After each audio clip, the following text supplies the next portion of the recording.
Hello everyone, it's Mr. Shaver again. I'm going to do a short video on how to score and slip pieces of clay together for your ceramics projects.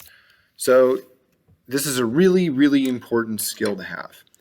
If the clay is super fresh, super wet, you can kind of get away with putting the clay together without doing this. But if you've handled the clay at all, or the clay is anywhere dried out at all, you need to score and slip to put your pieces of clay together, or else they're going to pop off in the kiln or before that when they dry out. Now you can use this for handles, decorative techniques, when you're building coil pots. So you're going to need to know this skill. So I'm just going to do super basics here, but you're going to use this skill a lot. So what I have with me is I have a needle tool, really useful for this, a fork, I find really useful for scoring large areas, but you can also use kind of a spiked rib. And I have my slip. Slip is a clay water mixture, so it's just some pretty wet clay. I like to have mine with a little bit more water, but that's kind of a preference thing depending on what you're doing. Okay, and then I also have another little piece of clay here that I can use, and I'll show you why in a moment. So first I have my slabs ready. Okay, so I have had these, they're a little bit drier, and then I just cut out like kind of a leaf shape to show you the first part of this. So I'm going to put my camera down so you can see what I'm doing. So let's say I want to attach this shape to this piece of clay. Now I can't just do this, it's going to pop off. Even if I add water, that water dries, it's going to pop off. You might get away with it for a little while, but it's going to come off eventually. So what you're going to want to do is whatever it is you're scoring and slipping, especially if it's decorative, I like to trace where that's going to go really lightly. Okay, then I'm going to score the other side. So scoring is like a series of tic-tac-toe lines. You're going to make a lot of texture. I like to think of it as like you're making the Velcro. We're doing scoring is the Velcro and slip is the glue. So I'm going to make a whole bunch of texture like this. Okay, if you have too little texture, again, it's not going to work. And if you have too much, you're going to kind of mess your shape up. So then I'm going to also do it where I'm putting it on this slab. I'm going to score this area up as well. Make sure you get close to the edges. You don't have to go over it. But you want these two things to stay together. It's got to hold up to a large firing. Then with the slip, you might see in some videos or whatever people using brushes or whatever. I don't mind just getting my hands dirty, so I'm going to put some of this on here. Now when I'm adding the slip, I'm not smoothing my texture out.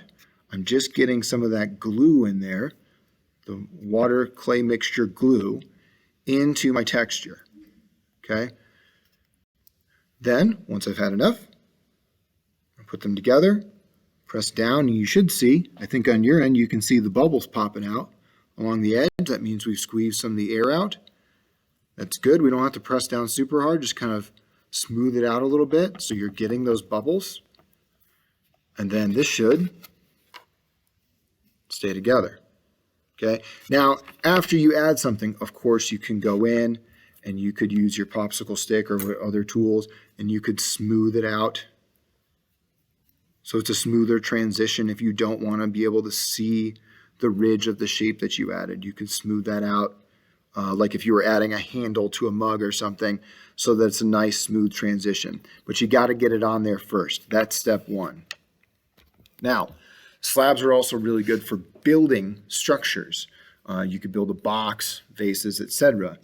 So you need to be able to figure out how to score and slip edges together. All right, so I'm going to put this edge onto this slab. Same steps. There's one thing you can do extra that might give you a little more structural integrity. So I'm going to put this back down again. So let's say I want to put this standing up right here. So I'm going to do similar steps, right? I'm going to trace where it's going to go because it's 3D. It's not just a line. Right? It's 3D, so I need to know where I'm scoring. For small areas, I tend to use a needle tool. And again, we're doing that tic-tac-toe texture. I'm going to do diagonals or lines in one way, and then I'm going to go back and do them the other way. So you got to make sure that that slip has somewhere to go. Okay, so I'm going to do it again to this edge here.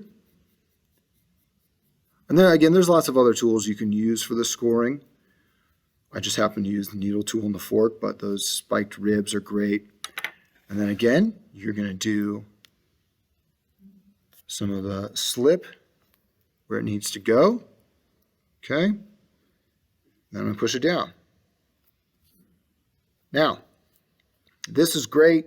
It's probably going to stay.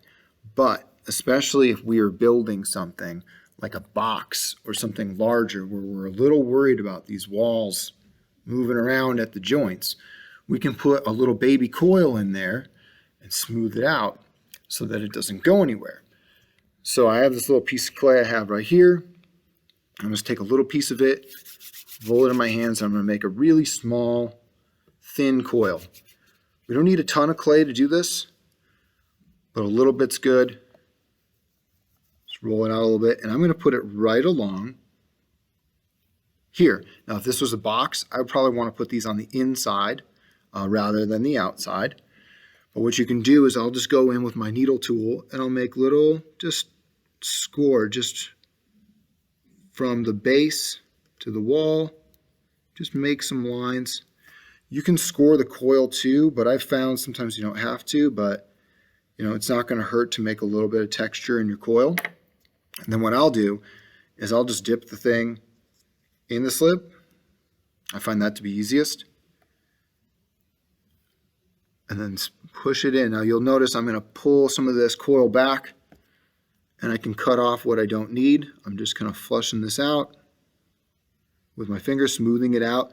I'm using my other hand to hold up against it so I don't push it over. I can cut this off. I don't need that. And that'll give you a little more stability. Okay, you can go in and you can smooth that transition out with a popsicle stick, etc.